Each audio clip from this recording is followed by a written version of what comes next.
From the best saves of your fave players to the most iconic goals this year, these are the most iconic NHL highlights in 2022. Leafs versus Sharks. In this game, you will see how the Sharks play the game. With a backhand off a pass from Matt Nito, Couture gave the Sharks a 1-0 lead 26 seconds into the first period. Even though Leafs defenders led the way, Timo Meier passed the ball to Karlsson, who then scored on a breakaway by lifting the puck over Erik Källgren of the Maple Leafs. Man, that was a crazy shot.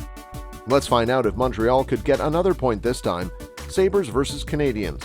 But the Sabres were serving more pizza than the Canadiens in this game, with the score 3-1. A nice move from Tage Thompson made them score another shot. What a beautiful setup! Despite having a 4-on-3 opportunity in the middle of the second period, the Canadiens went 0 for 6 on the power play. Buffalo scored 3 goals in the first 2:13 of the game, the second fastest start to a game in team history. Within the first 35 seconds, Thompson located Dahlin in the slot. Thompson accepts the pass. Dahlin shoots and scores! After the Sabres stormed Allen's goal, Peterka scored Buffalo's second goal of the evening in only 17 seconds. After Michael Pezzetta of Montreal was whistled for boarding, Chris Weidman of the Canadiens and Tyson Jost of the Sabres exchanged blows to change the tide.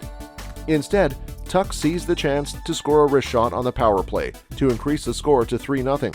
At 2:57 in the first, Caulfield's slap shot past Anderson helped Montreal reduce the gap to 2. 11:21 into the second period, Thompson found Skinner in the slot with a backhand feed, and the winger scored his 6th goal of the year to give Buffalo back a 3-goal lead. At 13:57, Monahan scored off his rebound after stealing the puck from the center of the ice and skating in to make it 4-2 for Montreal. At 3:48 of the third period, Tuch circled the goal and fired a backhand feed to Jokiharju, who beat Allen for his first of the year. The Sabres increased their lead to 3 once again. At 6:39, Thompson scored his team's 6th goal by wrist shooting the ball past Allen's glove. Let's move on to one of the most iconic goals of 2022. The score becomes 4-2 thanks to a short side shot from Johnny Gaudreau after he intercepted a pass from Gustav Nyquist. Soon after, late in the third, Gaudreau sends a saucer to Boone Jenner in front of the net for a deflection, increasing the advantage against the Florida Panthers to 5-2. Nice snipe, Gaudreau. Next one, guys, career goal number 200 for Huberdeau. Now let's watch Huberdeau trying to get to the net, passing the puck back to the other player and shooting to the goalie, but the player missed. Flames raced back to the puck, and Huberdeau scored.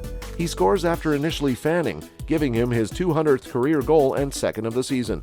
And this time you will see the slow Joe. Johansson drew closer and slowed down as the goalie attempted to stop the puck. What a cunning move. And the slow Joe works!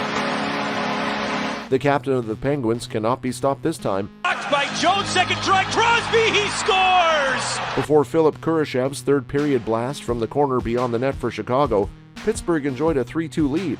With 3:14 left, Crosby scored for the Penguins, scoring his 10th goal of the year on a great play up front. The puck was then passed to Jeff Carter for an empty netter in the dying seconds by Crosby, who has 4 goals and 7 assists in his previous 4 games. On Mark Scheifele, Jacob Markstrom pulls off an incredible cartwheel save. Against the Winnipeg Jets, Calgary Flames goalkeeper Jacob Markstrom made every effort to prevent Mark Scheifele from scoring the game-tying goal halfway through the first period. After Scheifele, who was camped up at the top of the right face-off circle, blasted a fast wrister with goal written all over it, the huge Swedish goalie performed a cartwheel in his crease and managed to catch a piece of the puck with his glove. After the game, the Flames are up 2-1 over the Jets. Elias Lindholm scored 1 goal for the Flames, Adam Ruzicka added an assist, and Neil Pionk scores the lone goal for the Jets. Predators versus Red Wings 2-1 in the second period. Ernie's first goal in the previous 21 games gave Detroit some momentum with just 69 seconds left in the period. He ran toward the goal after Tyler Bertuzzi passed him a lead pass just inside the blue line, and his left-handed shot passed Nashville goaltender Jussi Saros. In the previous 7 games, Bertuzzi had 6 assists. And another thrilling passing of the pack, while the Red Wings strengthened their defense not to let the Predators score another goal, but they failed. Blues at Oilers. With 6:16 left, Nugent Hopkins scored, giving the Oilers a 2-1 lead with his 4th goal this season. Hyman's shot was well saved by Binnington, but Nugent Hopkins scored by crashing the net.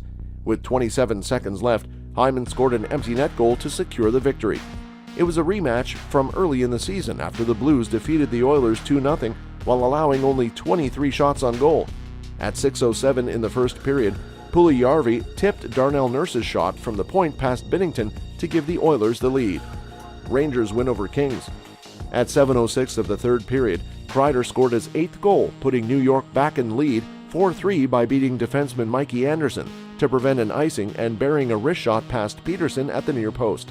He did this by capitalizing on 2 errors made by Los Angeles. After Sean Walker's first of the season knotted the score at 3, it happened just 56 seconds later. With 49.7 seconds left, Kreider added a scoreless goal. After trailing 2-0 after the first 20 minutes, the Rangers came roaring back. 2 minutes and 22 seconds into the time, Schneider launched the rally with a shot from the right point that Peterson was unable to see through the crowd. Canucks versus Golden Knights. A 4-2 Vancouver lead was turned into a 4-4 tie at 6:54 and 8:57 respectively on goals by William Carrier and Riley Smith. At 10:08, Mark Stone seemed to give Vegas the lead when he appeared to shoot another rebound through the goalie's pads. However, the Canucks video challenge showed that just a few seconds before Stone's score, Vancouver defenseman Oliver Ekman-Larsson's rim around touched a camera lens hood sticking out of the tiny picture window in the glass. At least 2 Canucks thought the camera's round hood was a second puck as it skittered across the ice. The goal was disallowed. The whistle should have went, therefore we have no goal. To be fair to the Canucks, they didn't do much reclining. Even though there was a typical defensive zone panic, they just needed Demko to make a crucial stop, since up until that moment, he had been appearing rather impenetrable. Shots in the third period were even at 13, and the Canucks had a chance to take full advantage by scoring 3 goals in the first 4.5 minutes of the fourth period, to surprise the Mighty Knights and take a 4-2 lead. However, it only took the Canucks 43 seconds to begin losing their advantage as Pettersson scored off his rebound at 6:11, just after Horvat and Luke Schenn had beaten Logan Thompson in goal for Vegas. Comment which iconic moment we missed, and we might feature you and the moment in our next video. Click the video you see in screen now to watch the most brutal hockey fights in history. Comment, click the video.